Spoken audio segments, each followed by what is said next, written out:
Hi friends, I'm going to read chapters 7 and 8 of Viking Ships at Sunrise. Chapter 7, Fogbound. At the rocks, the seagulls still screeched. Jack could barely see the steep path leading down into the fog. Go slowly, Jack whispered to Annie as they started down. Whoops, said Annie. She slipped and fell forward, bumping into Jack. My foot got caught in my silly dress. Shh, said Jack. He held on to Annie. They listened as pebbles and rocks rolled down the cliff. Jack took a deep breath. We've got to watch out for Vikings too, he whispered. They started down the steep path again. They went one step at a time. The sound of the waves against the rocks grew louder. Finally, they stepped down onto a flat strip of pebbles. Where are we? Whispered Annie. I don't know, said Jack. Oh, look, said Annie. She pointed to the shoreline. Through the fog rose the serpent prows of the Viking ships. Jack and Annie crept closer to the ships. Their sails were drawn down. Each ship had been tied to a tall, jagged rock. They seemed deserted as they bobbed in the shallow waves. Jack really wanted to check out the ships, but he was afraid of wasting time. We'd better find the treehouse, he said to Annie. They crept away from the 3 Viking ships. Suddenly, they both froze. Through the mist, they saw a group of Viking warriors. The Vikings were looking at the top of the cliff. Their long yellow hair hung down from beneath their iron helmets. They carried round wooden shields and swords and axes. It looks like they're planning to climb the cliff, whispered Annie. We need to hide away until they go, whispered Jack. Then we can look for the treehouse. Let's hide in a ship, said Annie. Good idea, said Jack. They crept back to where the ships were tied.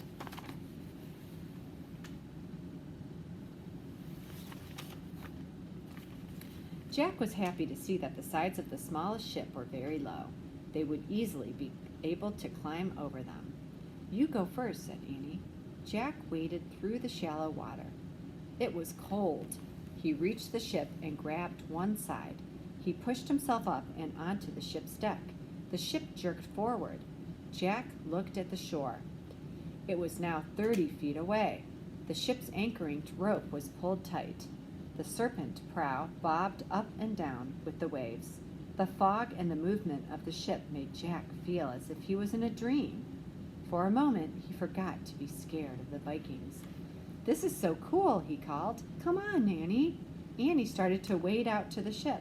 Suddenly, she disappeared. Annie? Called Jack. Her head popped out of the water. She splashed with her arms. It's deep, she gasped. My dress. Too heavy. Use the rope, called Jack. Like when we climbed the stairs. Annie grabbed the rope that stretched from ship to shore. It held her weight as she began inching along it. Hold on tight, cried Jack. I am, gasped Annie. She kept going, hand over hand, along the rope toward the ship. When Annie got close to the ship, Jack reached out to help her. As he pulled her in, the side of the ship dipped down. Then the rope went slack and the Viking ship slid out to sea.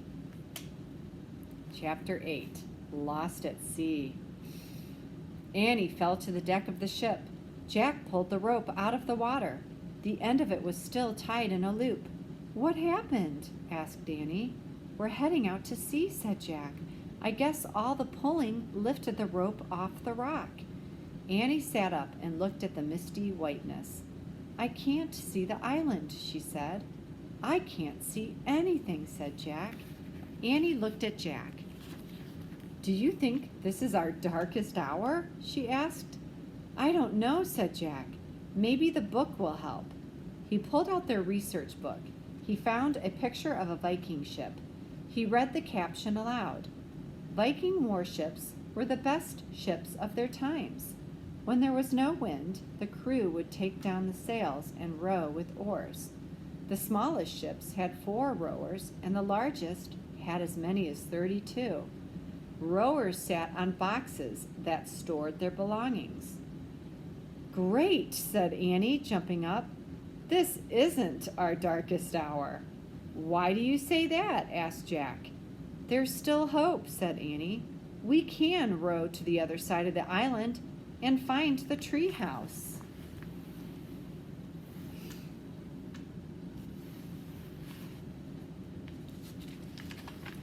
Are you nuts? Said Jack. Please, Jack, said Annie. Can we just try? She grabbed one of the oars. She could barely lift it. Forget it, Annie, said Jack. It takes 4 big Viking guys to row this thing. You're too little. I'm too little. Come on, Jack, just try, said Annie. You get an oar, too. We'll sit on boxes across from each other. Oh, brother, said Jack. Annie dragged her long oar over to a storage box. I'm not doing this alone, she said. Jack groaned. Then he dragged an oar to the box across from Annie. Cool, said Annie. She peered into a storage box. Look, one for each of us. She lifted out 2 small Viking helmets. Maybe these were made for Viking kids who sometimes ride in this ship, said Annie. Maybe, said Jack. He hadn't thought of Vikings as real people before, people with families and little kids. Annie pulled off her scarf and put a helmet on her head. Now I feel like a Viking too, she said. I bet it will help me row. She handed Jack a helmet. He put it on. It made him feel a little different. I don't know about this, he said. The helmet wasn't as heavy as the one he had worn in the time of the castles, but it was still pretty heavy. Well, I'm braver with mine on, said Annie. Jack smiled. He didn't know how Annie could be braver than she already was. Ready to row? She asked. Yep, said Jack. He was feeling braver himself. The wind picked up as Jack lifted his heavy oar over the side of the ship. He lowered it into the water, but the current was so strong that the oar was ripped from his hands.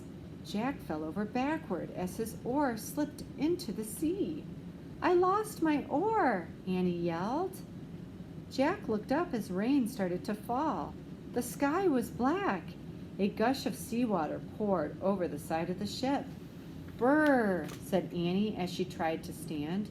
The black sky shook with thunder and flashed with lightning. Jack crawled to the side of the ship and pulled himself up. Another huge wave was coming right toward them.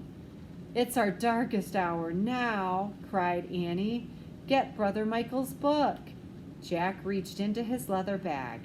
He pulled out the jeweled book and held it up. Save a story, he cried. He looked at the sea again. What he saw made him scream. Rising from the oncoming wave was a giant sea serpent. Oh boy, I'll leave off here. I hope you can wait for chapter 9 on Monday. Thank you for listening.